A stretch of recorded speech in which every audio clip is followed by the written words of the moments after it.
Welcome to Beyond the Barrier, the podcast where we explore the wild world of public safety, fire, law enforcement, EMS, and security with your hosts, Jake, Corwin, and Joe.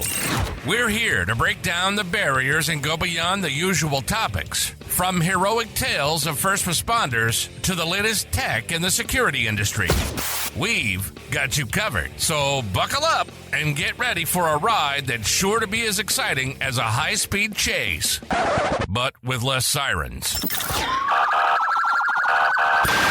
Let's jump beyond the barrier and see what's on the other side.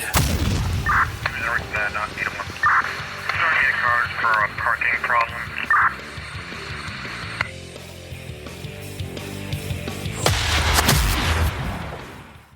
All right, everyone. Welcome back to Beyond the Barrier. This is episode 3. You guys have been killing it with the downloads. We just recently got our YouTube up. It has been doing well as been doing good as well. So yeah, episode 3. Here we are. This episode. Oh, I'm sorry. Let's get some housekeeping done. If you have something you'd like us to talk about, email us at beyondthebarrier1@gmail.com. You can also reach us on our social media, Facebook, Twitter, Instagram. If you like what you hear and you'd like to consider supporting us, check us out over at patreon.com/beyondthebarrier. You get a few perks. You get a sticker. You get shows a day early. So if you'd like to consider supporting us, check us out over there. If you have some Beyond the Barrier artwork that you'd like us to submit, all of our shows get their own post. So maybe we'll use your artwork. You can submit that to us at beyondthebarrier1@gmail.com as well. And for today's show. Also, I'll apologize in advance. My allergies are killing me, so I sound like shit. Today's show, it is going to be how rural EMS impacts our community, and I'm sure a lot of other communities across the United States and across the world. We've all seen, the difficulties of rural EMS. Especially in a state like where we live in, where EMS has not been supported on a state level until recently. I believe it's been in the last year, if I remember correctly. Joe kind of talked about it in our last episode.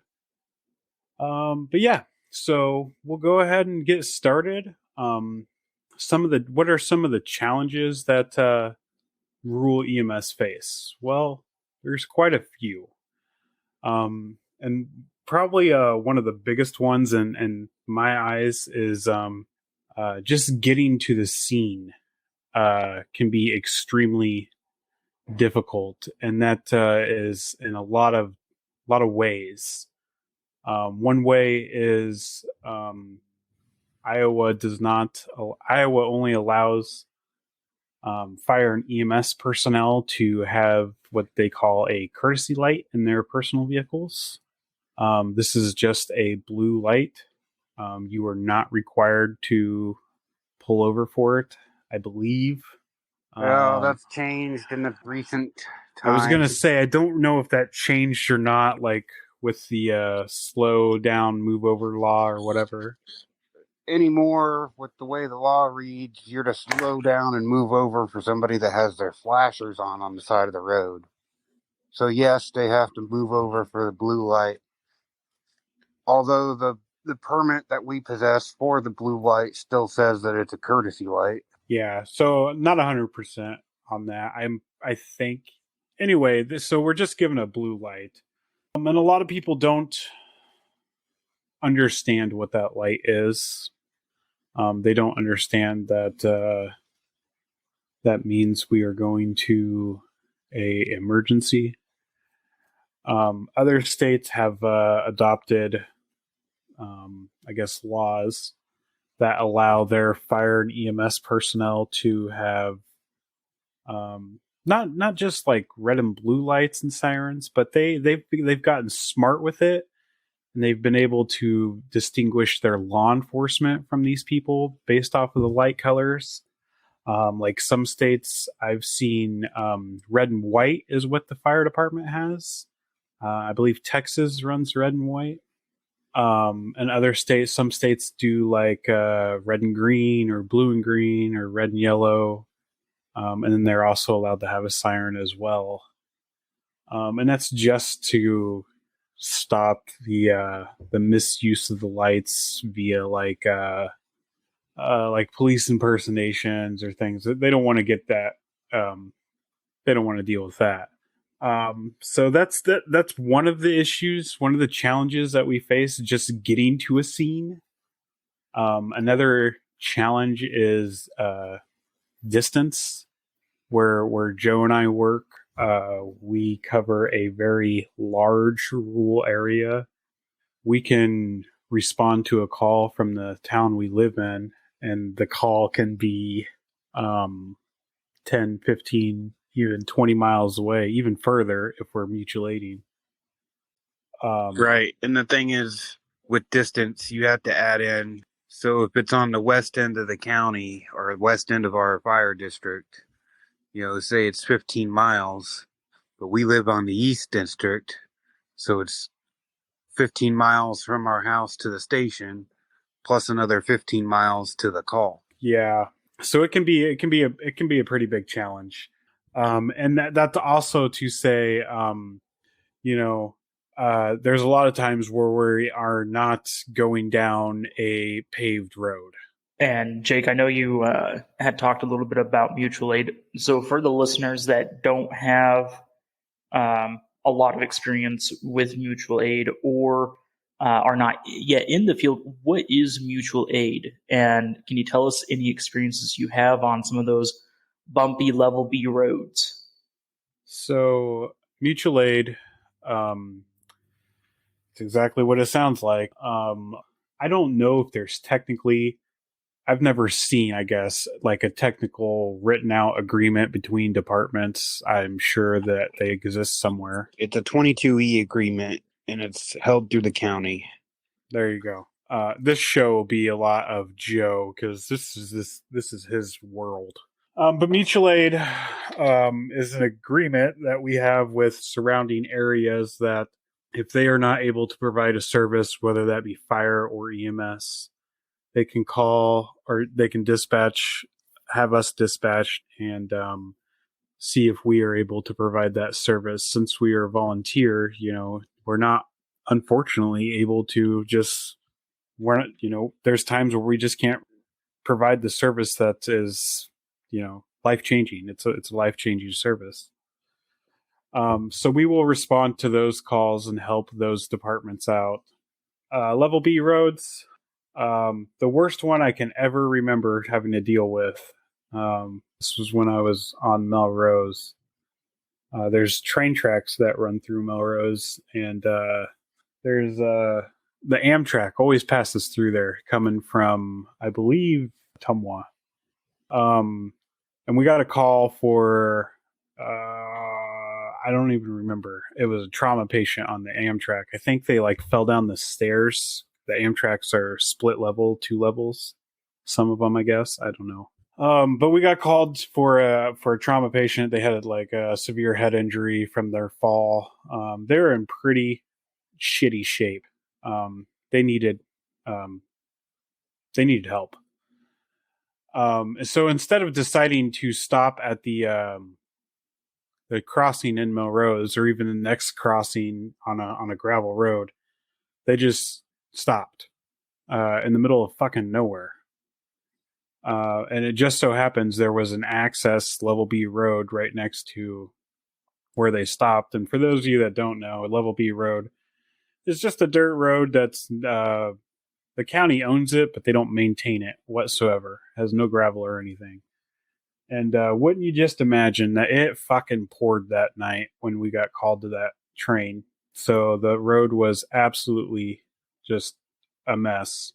And so Melrose wasn't a transporting agency. They just provide EMS services on scene, and then the county ambulance would show up and transport. So we had this old, like 1998, 97 Ford F-350 manual, four-wheel drive and everything. Thing's a beast, but as I'm sure anybody that's ever driven a manual in the mud, it can be a beast, but it just doesn't work out. So anyway, we're going down this level B road, and surprisingly, we make it to the train in our truck, but that was the last that truck moved, along with the ambulance that showed up and drove down the level B road because they decided we don't need to listen to the firefighters on scene. So they just engage. Get this shit. They ambulances have chains underneath of them, and I believe they spin underneath the tires as they drive. Is that correct, Joe? Yeah, they're automatic chains. They just spin underneath there for the tires to bite onto. They don't actually go on the tires. Yeah, so these chains, they engaged their chains and tried driving down the level B road, and they only made it about 50 yards before they were stuck. And then countless other vehicles of people responding, sheriff's office, people responding in their personal vehicles. Luckily, I don't know, the luck was just with us that night. There was a farmer in a big ass 8-wheeled John Deere tractor, just happened to be doing farm shit in his field. And he's like, hey, y'all seem a little stuck. Let me pull you out. And this is how muddy it was. Nobody had any business driving on this road, let alone an ambulance or fire truck or any kind of personal vehicle. But even the tractor, this 8-wheeled John Deere, big ass John Deere tractor, was struggling. Level B roads, they definitely present a challenge when responding to calls. Some other issues, some other challenges that we face when we're trying to respond to a call is only having like one person show up to the station, whether that be a EMS provider or not. A lot of times we'll have an EMS provider show up and then nobody else. So no driver. The EMS provider can't provide services and drive at the same time.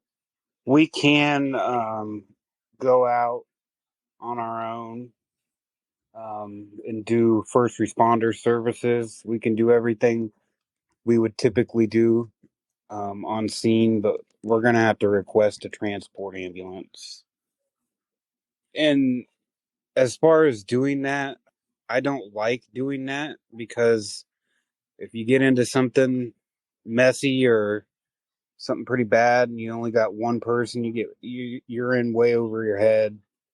Yes, you can go provide some help, but are you really helping if you're struggling to provide that help? Would be my interpretation of it. Not only like that, but there's a safety aspect to that too. You don't want people going alone. There's been plenty of calls that I've been on and Joe's been on as well. Well, where this is the worst day of somebody's life, and usually there's family there, and emotions are high. So people get pissed off. They get angry when they're not seeing, when they don't think that you're helping them as much as you can. So there's a safety aspect that plays into it as well. And not even that, or get to add to that, we have some addresses in the county that are flagged not to respond to unless law enforcement is already on scene. So I said not to respond. We will respond. We'll stage somewhere, though, until law enforcement is on scene. And that's because of the prior incidents with these people, particularly one I can think of here in the county. The guy's just nuts. He's freaking nuts. We went to his house one time before we started staging for his diabetes. His blood sugar was low, and he was just low. But we're working on him. We get him uncovered. He was in bed. Get him uncovered, and there's a freaking shotgun laying next to him in the bed. Loaded shotgun laying next to him in the bed. Yeah, it can be interesting to say the least. Well, I'm not saying it can, because, working in law enforcement for a few years, we've been requested out for assist with EMS and lift assist, all that kind of fun stuff. But it's not every time firefighters and EMS personnel listen to see if the scene's clear first. Yeah, I will say we are probably the fucking worst at going back to the basics of when you went through all of your fire and EMS training. We as firefighters and EMS are terrible at walking into a scene, and it's tunnel vision.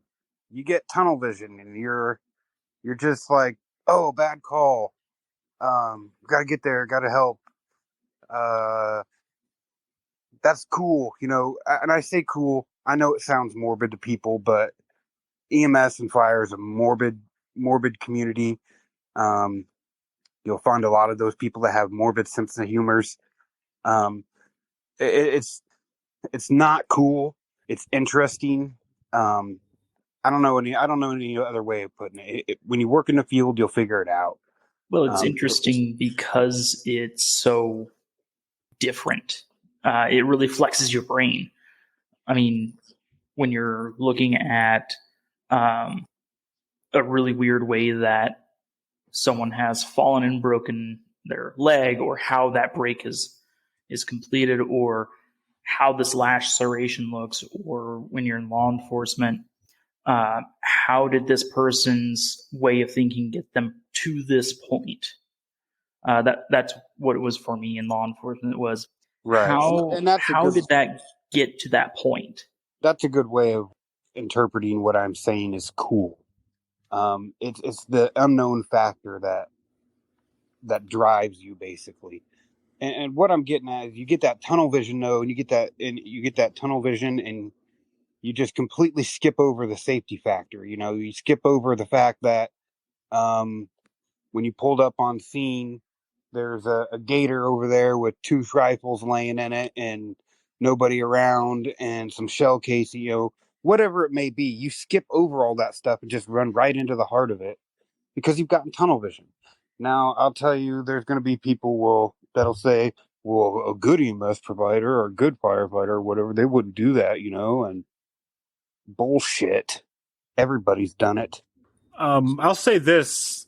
There has, and I'm not going to cite any, maybe we'll put it in the show notes, because I'm not going to cite off of just rambling off of my poor ass memory.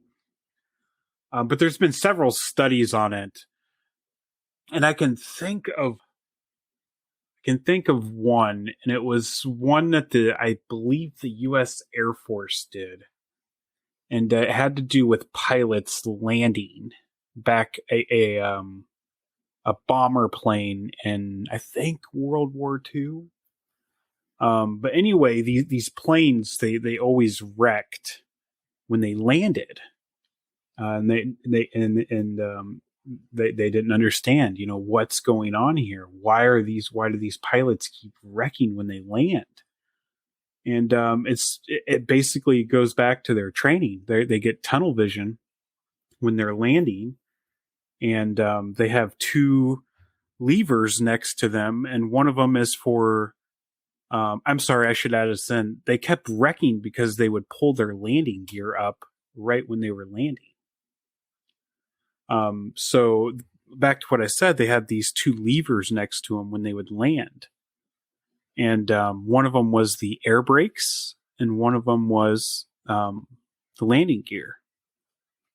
And so these guys would be landing, and they did just be in that tunnel vision. And instead of pulling the air brakes, they pulled the landing gear. So it's just, like I said, us as fire and EMS, we are truly horrible at going back to the basics and going back to our training and actually just stepping out. You don't even have to step out of your rig or whatever.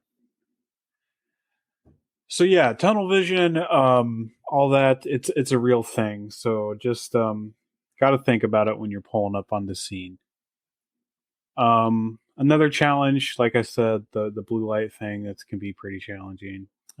Just to move on from that, so what is all this? How does all this affect the community? The biggest thing, not the biggest, one of the biggest would be like prolonged treatment for patients. And that means, when it takes me and Joe 15, 20, even 25 minutes sometimes to get to the station, and then we have to get the ambulance and then drive to the call. By the time we get to some of those calls, it can be close to an hour. So somebody that called in with, low blood sugar that wasn't that bad when they called, now by the time we get there, it's fucking horrible. I don't want to make it sound like there are steps in place. Anything that comes out as a potential cardiac or trauma or car accident or, a self-inflicted gunshot wound or an overdose, anything major, I guess you would say, in that category. I don't really know the gist of how they decide. It's done by the 911 dispatchers. It's some sort of time frame, but they will decide, and they'll be like, okay, this call meets these qualifications, so we're going to trip out two agencies at the same time. So they'll trip out my fire department and the fire department that's 10 miles north of us. And the hopes in doing that is if it's going to take us 30 minutes to respond or to get on scene, hopefully it'll only take the other fire department, 15 or 20 minutes, because the closest full-time service to us is about 15 miles south of us. So it's an automatic 15 minutes for them. And then again, everywhere else around us is volunteer. So they'll automatically trip out two services in hopes of saving some of that valuable time. What I'm noticing through the conversation so far is a volunteer fire service. I feel like it's a lot of EMS. So do you guys find it we're an disproportionate? EMS department. Yeah, I was going to say, that provides fire services on the side. And that's kind of where I was getting at and alluding to is, do you guys find it that you aren't going on as many fire-based calls as opposed to medical? I go on like fucking 10 fire calls a year and like fucking 10,000 medical calls. Interesting. But that's kind of where I was getting it's at. not like, obviously I'm exaggerating. It is very disproportionate. We run, I would say 95% of our calls, easy 95%, are medical. So, we are an EMS department, an underfunded EMS department that spends a ton of money on firefighting equipment just to use it a few times a year. And I'm not downplaying the fire side at all. The money we do spend on that equipment, when we do need it, it is absolutely vital. And even the money that we have for the firefighting side isn't enough. We need far much more equipment. Well, and I'm glad you brought up funding. I was talking to Wapello County Emergency Management Coordinator, Director, whatever you want to call him. I was talking to him a while back running for office, and he's like, we haven't updated how we fund volunteer fire departments since the 70s. We're still using the same percentages and formula as we were 40 years ago. Like, that's insane. Because as we all know, the cost of everything has gone up, and if we're not funding volunteer fire departments adequately, I know from my experiences, a lot of the hoses that we had to retire due to age and use and all that kind of fun stuff. And we only got maybe a third of them back in new hoses. I will agree we are underfunded, but I would also not argue with him, but make the statement that it's also on a county basis. Again, I'm not saying we don't need more funding, because we need every fucking dollar you have. Well, and your firstborn. He was kind of getting to the point that, yes, the county is providing those funds, but the county goes off of what the state has for its tax levy for that. So the Iowa tax code is big, large, and a monstrosity, and I'm glad I don't have to deal with it a whole lot. But the state provides guidelines for the counties on how to formulate funding for those services. And that formula from the state hasn't changed in 40 years. And that's a failure on our state legislature as well as our counties for saying, hey, this isn't a problem that we've identified. This is what our fire and EMS chiefs out in the field are saying. We don't have enough money for this, and it's causing a detriment for our communities. Because what some people don't realize is, even if you're a volunteer firefighter, you still have to be paid. You don't get paid, but they still have to pay for your training.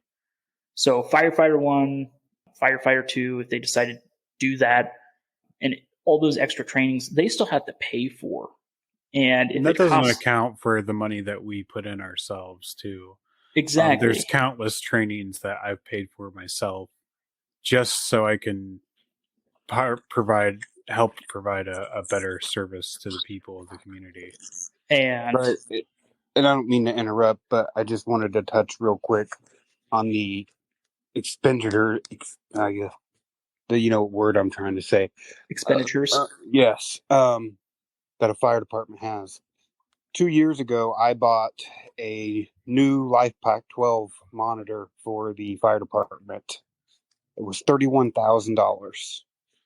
We cannot operate in our ambulance without that.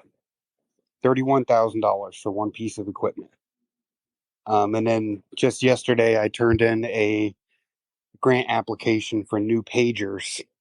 For 20 new pagers, it's $19,000. Yeah, and that's like just the pagers and the LifePak.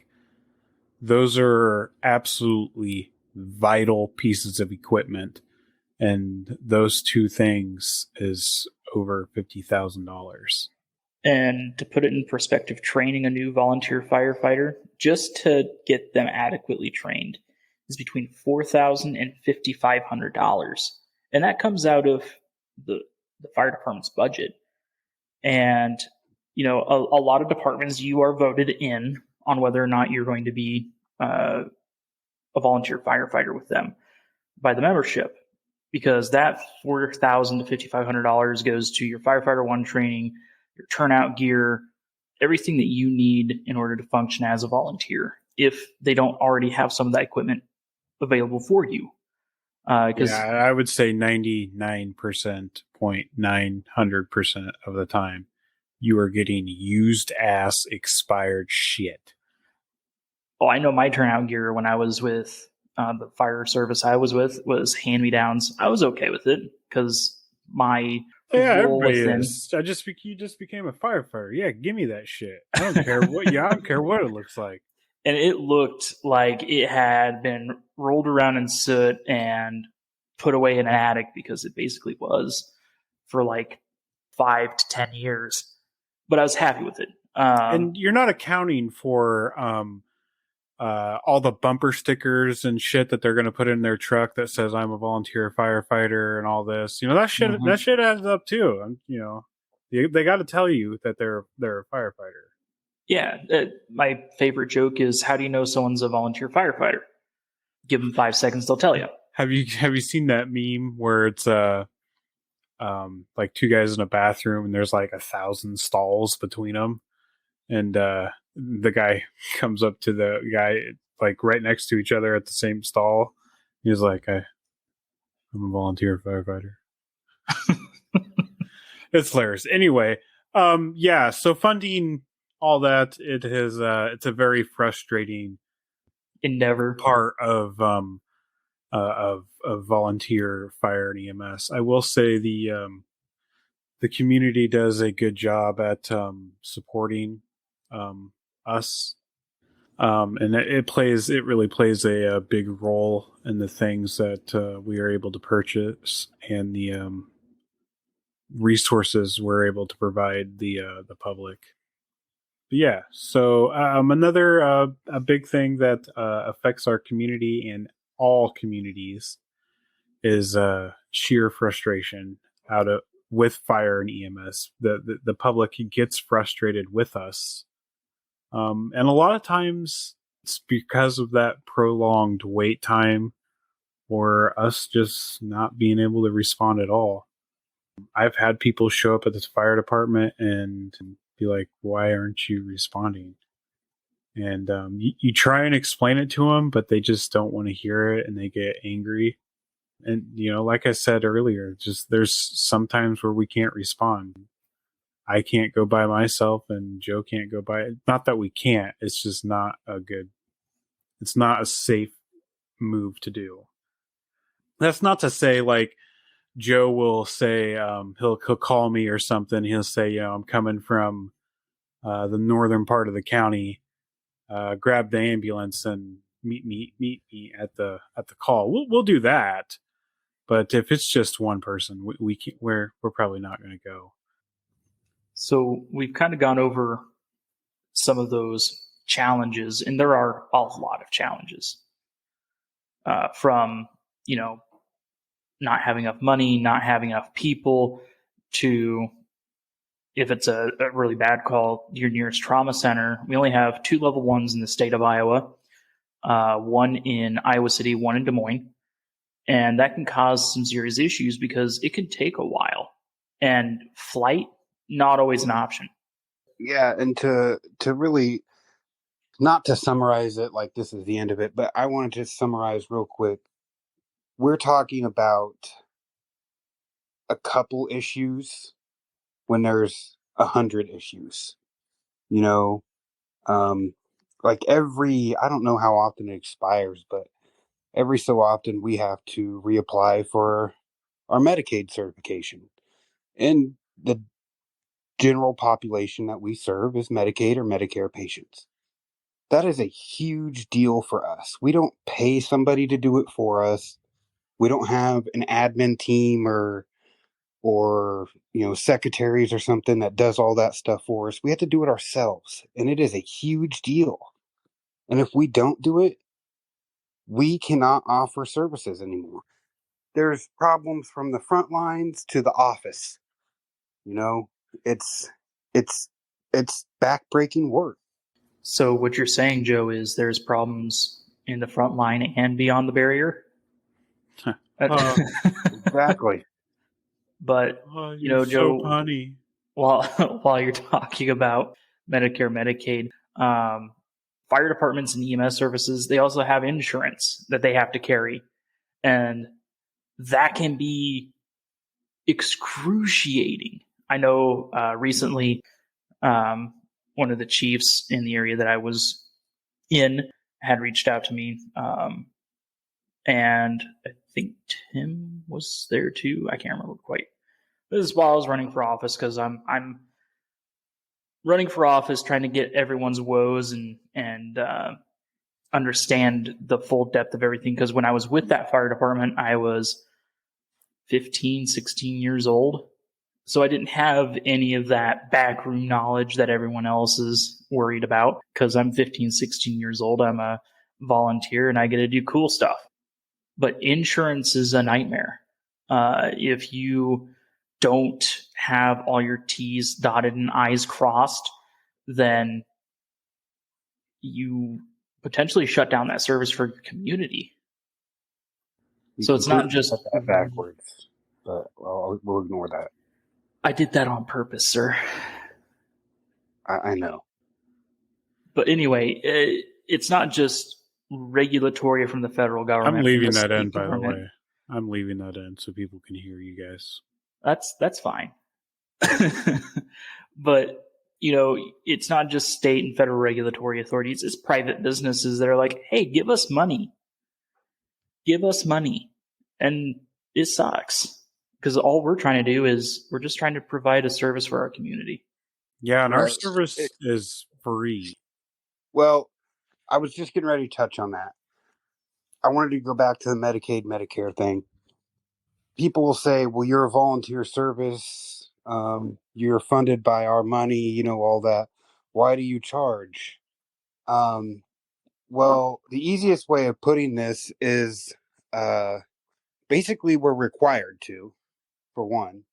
And for two, that if we didn't charge all the supplies and stuff, you'd be shocked at how much some of the drugs cost, or IV catheters, or pharmaceutical companies have a fucking monopoly on this company or this country. We do get discounted drugs. I will tell you that we do get discounted drugs. So you're saying it doesn't cost you $32 for ibuprofen?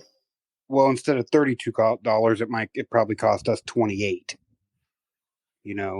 But what I'm getting at is our department specifically.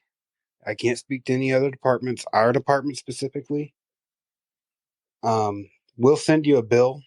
We have a lady out in Nebraska. She'll send you a bill.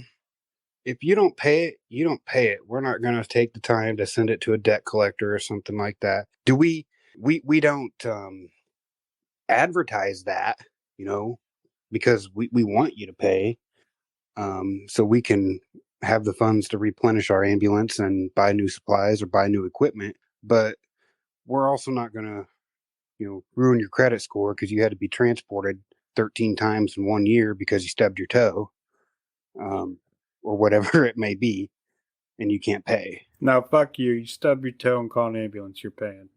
So we've kind of gone over some of the challenges and woes. But hold on. My last, the biggest challenge that we face with of how all this affects our community is avoidable loss of life.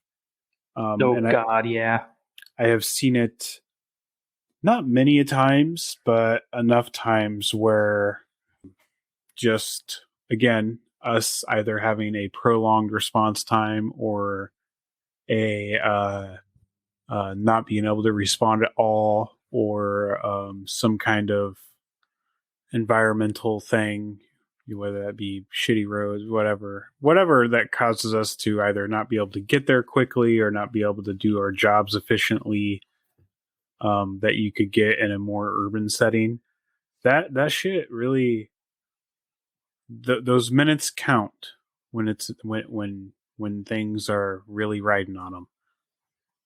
And just, when it takes us 40 minutes to respond, unfortunately, that a lot of times that costs people their life. So on that note, I know what it means to me, but what does it actually mean to be a volunteer firefighter and volunteer EMS service person? For me, it's a passion. It was a childhood dream. I'm living it. It's been something. My wife hates it. She hates that I do it. My kids love it. I love it. I'm like a little kid in a candy shop when I'm there. I hate the politics of it. Absolutely hate the politics. Hate dealing with other people when all they want to do is argue. Volunteer fire departments are a lot of politics. It's a lot. It means a lot to me. I don't know that I would do anything different. I don't know. I guess I grew up, wanting to be a cop or a firefighter or whatever, and I guess I chose this path, and here I am, still 10 years later. And I know I started in fire, so I guess volunteer firefighting is the gateway drug to EMS and public safety, at least in our case. But my entire family in that area was a part of that fire department. And it is an entirely different feeling going to any of those calls with your family and your fire family, because some of the other people that are with the fire department are your neighbors, people that you go camping with and have a good time. But it's a lot of hard work, and there's not a lot of trade-off. You can see, you can experience a lot of cool things, and it's a lot of training. Yeah, I'll say this too. Corwin said, a lot of the people you deal with are people you know. And I imagine in a metro urban area, you do see people you know. But we respond to calls of people that like live right next to us, or we just had dinner with them. And it's all the fucking time that it's just almost always somebody you know. And it gets old. To touch on that real quick, I just want to give a quick example of the small world it is. Me and Jake both started on Melrose Fire Department, and we both are with an agency now that's over an hour away from there.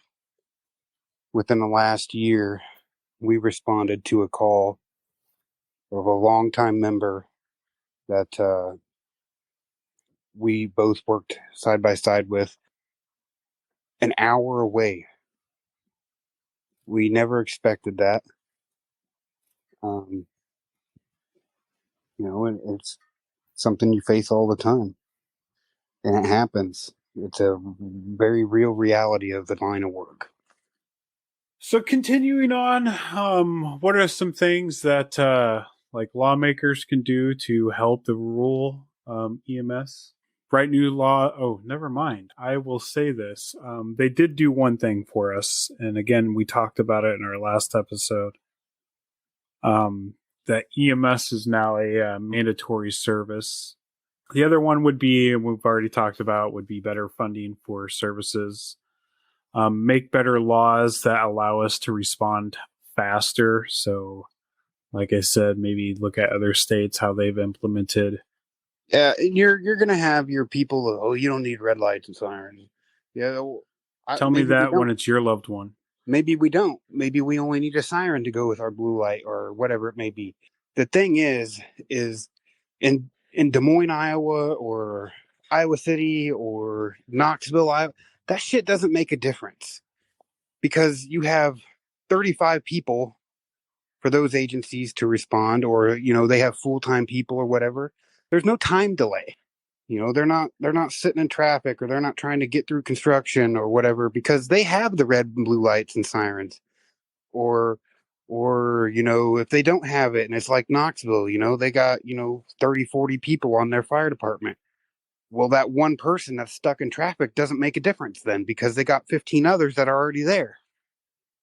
So there's always going to be those people that say, oh, you don't need that shit. You don't need it. Well, why don't you come down to my world? Come down to my level and see how it really is. My favorite quote from a friend of mine regarding, volunteer services in Iowa is, when seconds count, your volunteers are minutes away. Yeah. We're the ones that missed dinner. We're the ones that missed dinner, or didn't take a piss before we left, or left in the middle of a movie with our kids, or left a sporting event from our family. That's the stuff people don't see. They don't know. People just think that we're the same as the full-time firefighters in Des Moines or Davenport or something. It's different. Way different. I'll add this in too for the cops out there. Don't be a fucking asshole and pull me over because I'm driving 65 to a call with my lights on. I remember specifically, I've been pulled over one time while responding to a call. I think there's been a couple times actually. The one time I remember specifically, I was responding to a motorcycle accident from the adjacent town of where I was working for. And it was all the way in the southern end of our district. And I was doing 65 miles an hour. The speed limit's 55. I had blue lights, and this fucking state trooper whips a Yui on me and pulls me over. Just walks up to my car all nonchalant, like, "Hey, license, registration, where are you heading to?" I'm like, the fuck do you mean? So, of course, I told him where I'm going, who I work for, and all that.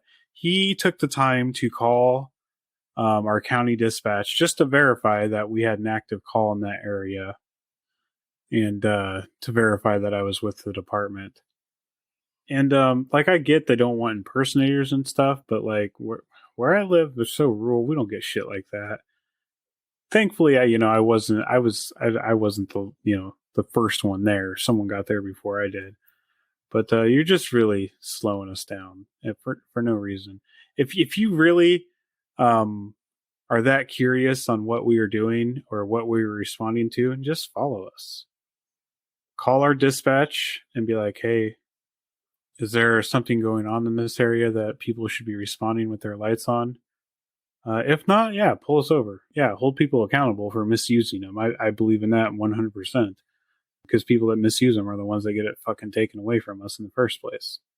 But just follow us and see where we're going. And then if you have an issue, talk to us when we're done. It's that simple. Don't delay our response time.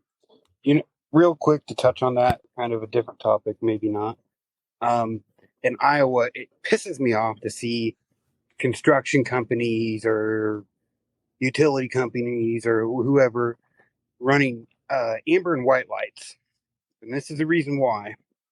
In Iowa, you're required to run light. You can have white lights. You're required to go to the local Department of Health and fill out an application for a permit for white lights. White lights are reserved for EMS in Iowa. But nobody does it, nobody enforces it, so everybody uses them. And then on the same side of that, the state plows run blue lights. And that's why that shit's ignored.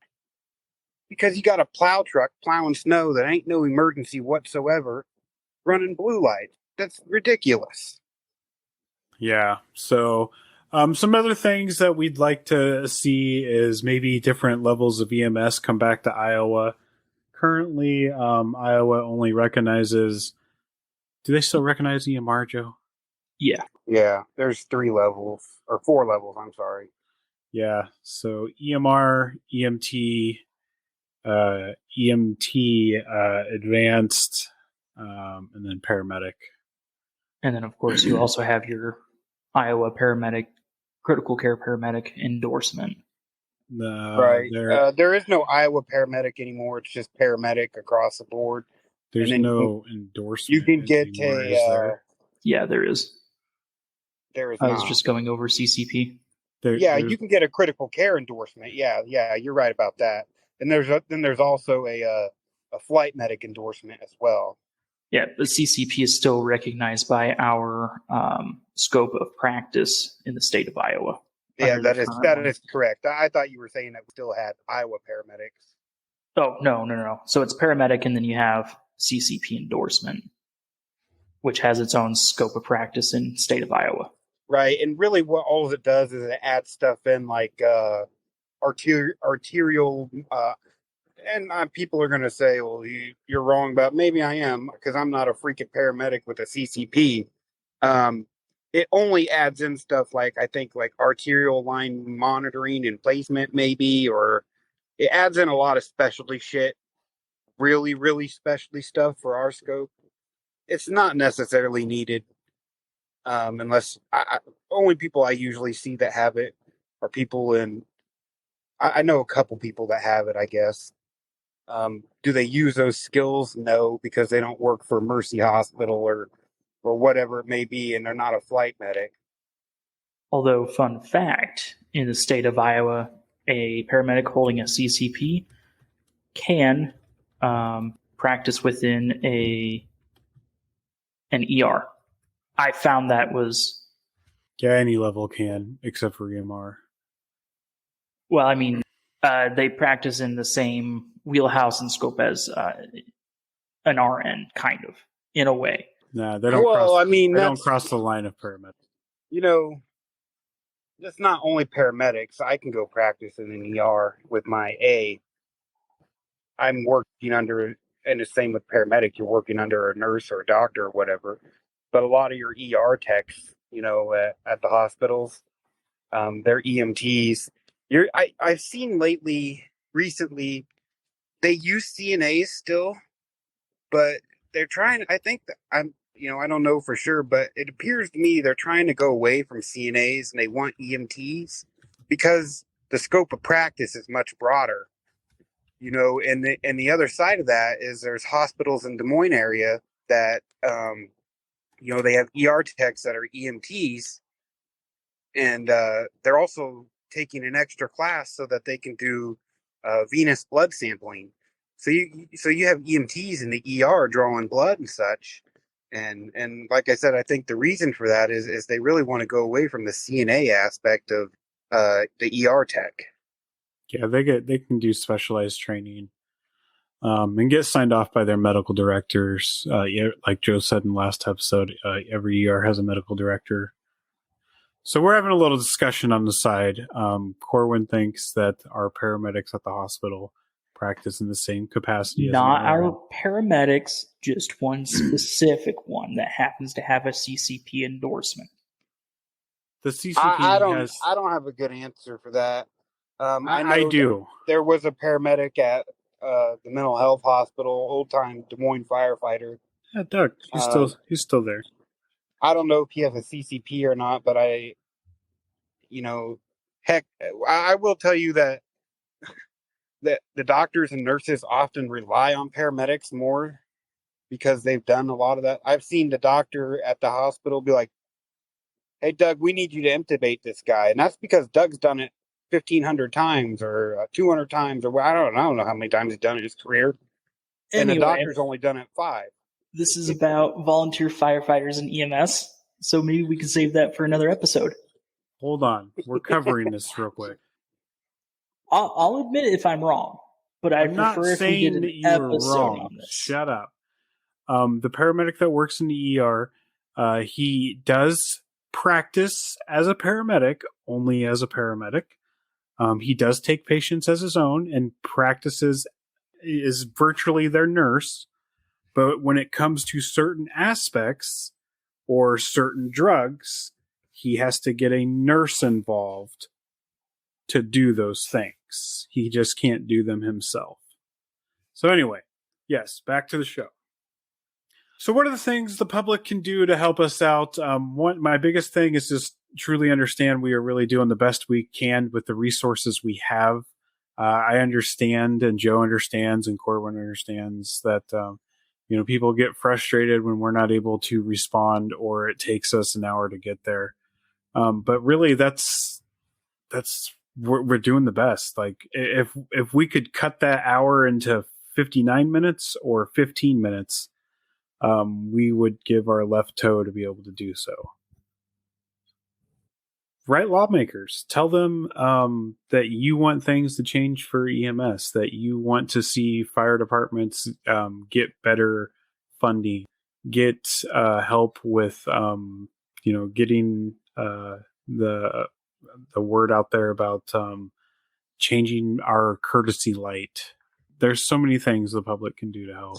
Right. And to touch on that real quick, completely different. I'm a big believer that volunteer firefighters in EMS or whatever, right now, the way it stands, what we get out of this is gratification, education, things like that. I take great pride. I had a car accident a couple weeks ago. Girl was hurt real bad. Found out the other day that she's home doing well. That brings great joy to me. On the flip side of that, though, outside of things like that, the emotions and the education that we get nothing. We don't get any sort of retirement benefits or discounts on healthcare, or even discounts on our own ambulance service. If I call an ambulance for my kid or myself, I would get billed the same. Now, I'm not saying that we're entitled to that, but I've always been a big believer that the full-time people who do it for a living, they get stuff like that, and we're doing it for free. We're not doing it for $80,000 a year. We're doing it for free. I think that there should be more benefits for volunteer EMS and fire, and I think you'd also have a better turnout and recruitment if you had better benefits for those people. Yeah, most definitely. One thing I'd like to point out that is a staggering number in my eyes, and it depends on what source you're looking at, but anywhere from 65 to 75% of all firefighters in the United States are volunteer. So over half of the United States volunteer fire and EMS services are provided by volunteers. Right. And people may say, well, that doesn't directly affect me. It does. The cost of your homeowner's insurance, your insurance companies, they give us a rating every couple years on the amount of fire suppression that we can offer or the abilities that we can offer. Your insurance rates are based off of that. It does directly affect you. Yeah. Yeah, definitely. Staggering number of, as we're in the 21st century, and still over half of our fire and EMS services are volunteer. That's just crazy to think of. Just given that, we're like a world-renowned first world country, whatever the fuck you want to call it. We're an advanced society. I don't know. So yeah, tons of things the public can do to help. So I would, for someone that's getting into this, I would tell them, it's 100% what you make it. If you aren't fully committed, I would just say try something else and maybe come back to that. Develop good relationships with people, especially those other agencies that you're providing those mutual aid services to. Law enforcement, they are a good resource. So just, be friendly to them. Don't be a fucking asshole to each other. You're all there for the same thing. One of the perks of it that I see, a lot of times it's just you and your partner there, and you are the only ones that are providing a service to the patient. And it's a good feeling to walk away knowing that you helped this person, or you might have made a difference in their life, or you just made them feel better for that time that you were there. And I know we all get tired of like the people that fucking call all the time or for ridiculous shit, but it's not ridiculous to them. So yeah, it sucks, but it's not the end of the world. So that's kind of what we got for the show this time. Unless Corwin and Joe have anything to add. I do have one more thing that I'd like to see change. There's been a couple pilot programs in Wisconsin and I think Minnesota that I would like, if there's any chiefs, assistant chiefs, sheriffs, chief deputies out there, to help supplement rural fire and EMS capabilities. There are sheriff's departments and police departments in Wisconsin that have police paramedics. So they run ALS equipment in the back of their squads. Hey, whoa. Job security, motherfucker. They don't need to be doing our shit. Well, there is still quick, job security. Let me jump in here real quick. Look at Jasper County Sheriff's Office. They currently have a paramedic program for their sheriff's deputies. So it has come to Iowa. That's good. But I just want to see it expanded a little bit because oftentimes law enforcement is the first on scene for a lot of those if they can handle it. And providing that ALS until a transport medic can get there would be a godsend for a lot of areas to help bridge that gap in EMS service. That's what I'd like to see. I'd like to see that expanded a little bit more because you see a lot of specialty programs in, county and department areas that have, drug task force. They have all these other things. I just think that police paramedic having an ALS truck to help supplement, it would do a tremendous amount of good in serving the communities that they're in. I'd like to see that. That'd be fantastic. Yeah, it would definitely help out folks. Yeah, and the other thing I would like to see Iowa do a lot more of is community paramedicine. And basically, we'll probably have a topic on this at some point. But the gist of what it is basically, your repeat caller or somebody who was just released from the hospital or somebody who had a pretty intuitive surgery or something like that. People who are susceptible to call 911, these paramedics, they go out to their houses and, give them a once over and check on how they're doing, check their med compliance. They're going out to find out what the barriers are that they have at home that essentially make them call 911 and request an ambulance. So it reduces the amount of calls that aren't necessary, I guess is the easiest way of saying it. Calls that could have been prevented by just somebody stopping in and saying, hey, you forgot to refill your pill container and let's get that refilled so you don't miss a dose or something like that. Simple things like that. Yeah, that'd be a neat service to see come our way. So with that is this episode. Let us know what you guys do, what it's like for you and your rural services. If you work at one. This episode's training tip is going to be check out the EMS 2020 podcast. We are not affiliate. So I should mention this. All these places that we recommend, we're not affiliated with any of them. They don't pay us shit. It'd be cool if they did. But yeah, so check out the EMS 2020 podcast. They have a really great show. You can listen to their show and get free continuing education credit by going over to Guardian CME and doing like a little test over the show.